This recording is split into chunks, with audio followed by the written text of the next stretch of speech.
that corner and just keep punishing them with their casters, and diving in with your melee at an open, or not an open time, but like in an opening there, just with all the statics and just watching their stabs and whatnot, and they probably could have won the fight. Just probably slowed it down just a little bit, and it would have been better. And Yeah, do we have a... Go ahead, Kyle. I was just saying, you don't have to be, you don't have to be super aggressive off the start. It's a good time to be aggressive because a lot of times you have the Veil off cooldown and you can really push in and get there, get in the spot you want to get before you open up. But it's all about just being aggressive and being purposeful when you do push.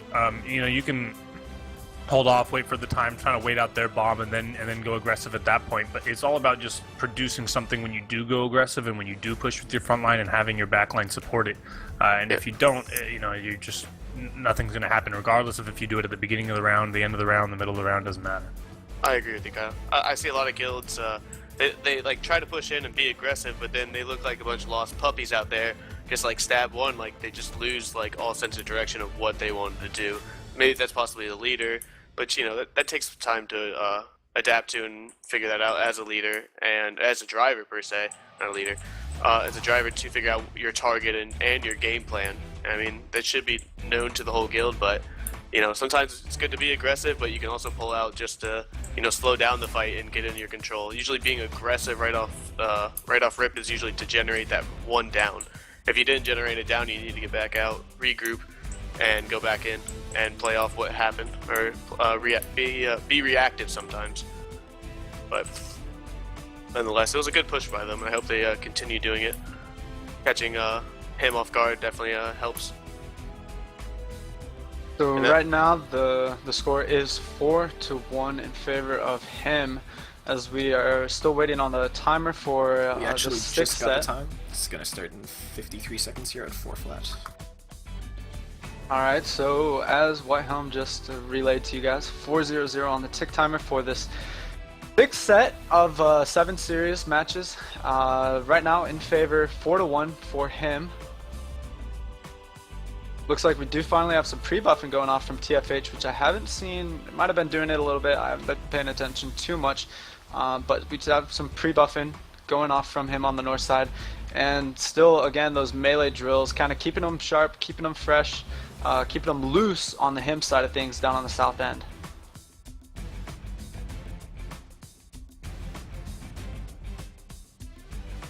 And we do have 10 seconds before this round starts.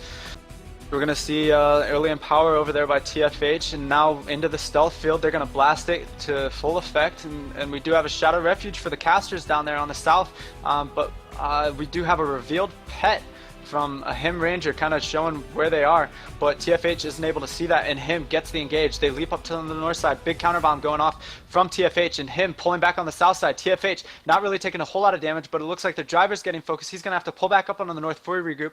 Him already got a new regroup. They're gonna already having got a regroup, they're gonna push up on the north and now pull back on the south side, trying to chase some of the gank from TFH, who's all the way on the south side, and that's going to really give a good breather to the TFH melee. So that worked out in favor of TFH right there.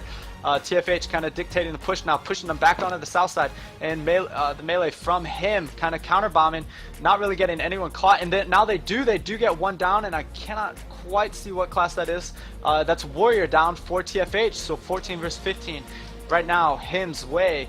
TFH driver pushing in. There is one down. Looks like that's a good push. They're going to be able to punish that quite a bit, but looks like the banner or something came out. Now the TFH driver is down. We'll see if a banner goes off. There's 2 down now, and the banner does get off. So now it's still 14 versus 15.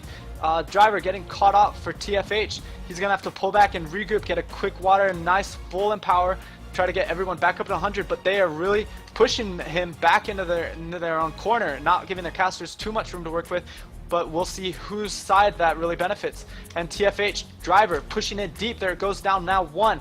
That's Guardian for TFH. He's gonna get hard res, maybe. He's trying to get hard res, and they're gonna lose a lot of people on this push. And they could rally though. There is one down, and they do rally off of one that's down off to the north. So TFH now with them a little bit of momentum, and it's a 14 versus 14, but one is down. Now it's a 14 versus 13 in favor of him. TFH pulling off to the north. and think their driver actually might have just DC'd, as he is nowhere on the field. Oh, and he is actually the one that's down. That was my fault. That's why the commander tag disappeared. So their driver goes down, as well as a couple others that follow that, and TFH unable to get them up. Him bombing and able to fully down the TFH driver to take that round and kind of widen the series at 5-1. Again, Something interesting that happened at the beginning of that round, and Drigan, you covered it pretty well in the midst of everything, was TFH's gank went like all the way 180, like from the water attacking, and and when you do that, one of two things is going to happen. You're either going to get turned on and destroyed very quickly, or you're going to provide a really, really good distraction and get him, you know, frontline turned on you. And if you can get out of that without having anyone go down in your gank, then it was extremely successful, because what it did was it allowed for TFH's frontline to get composed, get healed up, and go push, you know, with a really nice strong push at that point. Problem was the push just wasn't executed as well as it could have been. It was a really good opportunity that TFH's gank gave to them, though. It's something that is kind of one of those plays that's sort of risky, because you can lose a couple members of gank really, really fast if they mess up, but if they're able to avoid it, then it really produces a good opportunity for your front line to attack. Yeah, and we see TFH definitely, they were able to capitalize on that, but they kept up this go, go, go mentality, not getting quite as many regroups sequentially following that, and as a result kind of pushing in a little bit deeper than they really could afford to. They had a couple go down, not really getting as many down, but they were able to get a rally after they tried to hard res in the middle of him from a down that I think was created by the TFH gank, and that could have been a turning point in the match. But at that point, their melee train, the 2 or 3 that were down there on the south side in the water, were just too low, and I guess didn't have enough cooldowns to pull back enough to get a regroup. And after that, it was kind of him's way, and they could push, and they had cooldowns up, and they were able to take the fight. Well, it's allowing them, even though, like, we stated all this stuff about how, like, him's being pushed back, and usually if you trap someone back there in the pawn, it kind of sucks. But again, just put NS for example, they've been trapped back in that pawn multiple times, and they come out swinging. It's just like a trapped, I think it was like a cat, I don't know the reference or the fucking thing to it. You know, you don't want to trap a cat in the corner and shit like that. They come out swinging, clawing at you. That's pretty much what him was doing right there. So you got to be patient. You got to drop the right bomb. You know, drop your statics as LEs, your casters, and you know you got to look for that opportune time to push in with your melee. And I mean, that's what I think TFH could work on, and they definitely could be winning, because this aggression is really strong, and it's definitely pushing back him all the way back in that corner. And that corner sucks. I'll tell you that from experience. So while we're waiting here, this is going to be the last round, starting off at 2-0 or at 12. Never mind, getting the fake numbers here from the one and only Aldix. And this final round, it's round 7, I believe. Right now, the score is 5-1 in favor of him. Let's see if TFH can make it 5-2 and kind of pull up.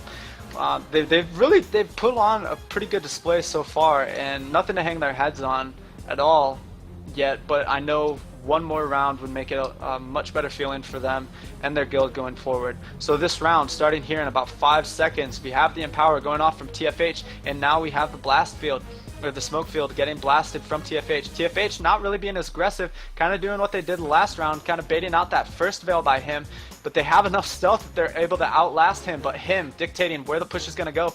TFH must be relying on a counter bomb, as him's kind of pushing up very far, deep up to the north, and him still pushing up north. Now finally pulling out for a regroup, as the counter bombs do land to a little bit of an effect, and there is actually one down now from the gank on him, and that is a thief down from him, and he's going to go all down. He's fully out, and there is some other gank action going on the complete opposite side, on the east side. for him and TFH. So TFH pushing in now. Their driver getting pewed as he leaps. Getting down, he's at about 40% now. He's going to have to pull out for a regroup pretty soon here. No one really going down from either side, but a couple of liches coming out from him now. Walls reflect up for TFH. TFH empowers, pulling out for a regroup, not pushing, wisely standing behind that the wall of reflect, and now opening up, pushing towards the casters, but their driver does go down as he's going to eat both of those liches to the face. The banner's not in time, and 2 of the melee do go down, but TFH not giving up yet. They do manage to get one down, and that one does get bannered. However, there's still a big bomb going down from TFH, as there's 3 down now from him. One of them fully down. The other 2, I don't know, they rallied or bannered. One of them still down on the south side. That's an elementalist who must have missed it, and he's up.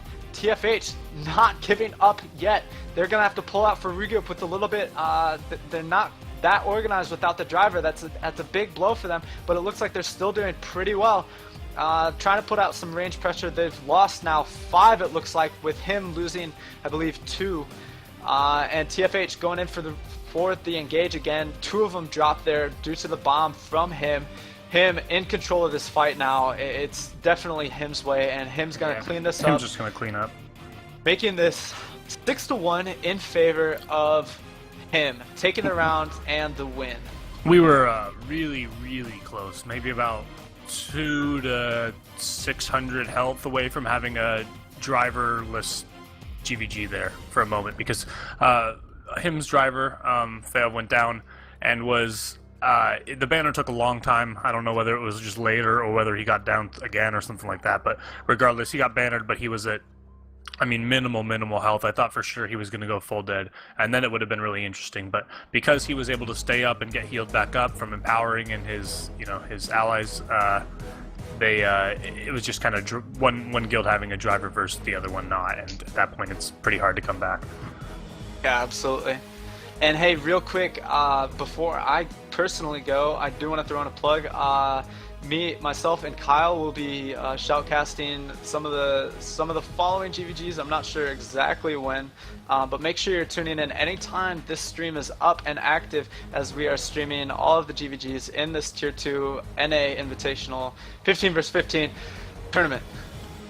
And now I'm going to pass it over to Georgie, who's going to kind of wrap things up. Alrighty, so we saw a great VG just now. They're lining up for their roleplay in the middle of the arena. Let's go ahead and talk about it, and we'll talk about the upcoming schedule as well for these guilds. So, I mean, obviously we saw... Bro, you want to interview anybody? Well, I mean, we've talked to Feyalbor, There's not much to talk about tonight. What I was going to say was TFH looking very strong, taking a round on him. I think they have a chance to have an upset on their server for the points. I mean, if you're them, you've got to be very good. You've taken as many rounds off him as BMO has, so you're tied with them right now. Yeah, I agree. I think they fought pretty well, pretty valiantly. I think we have the scrims going, UL versus, I think, their GS, Gun Squad. Trying to get ready for their upcoming GvG. Upcoming GvGs. And Serene wants me to say that DVLE is viable again. No, DVDLE would never be reliable. I guess in 15s there's not a lot of ground pressure going on. Yeah, GS, just so people know, GS fight Boo and II tomorrow. So they got actually two fights tomorrow, and then UL is playing on Friday. So both these guilds are playing matches very, very soon. So that's probably why they want to scrim against each other, get some practice in.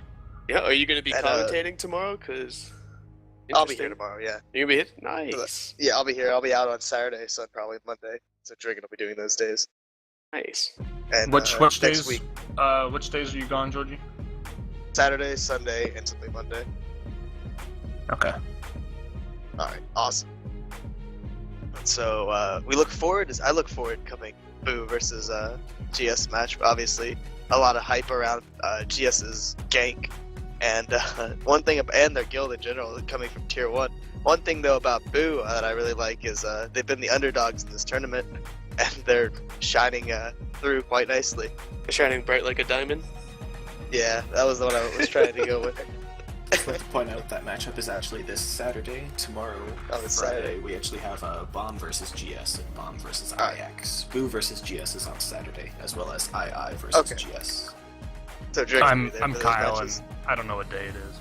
It's okay. Yeah, me neither, Kyle. All I know, Kyle, is my birthday's tomorrow, and that's what's so exciting. You gonna go out? Obviously.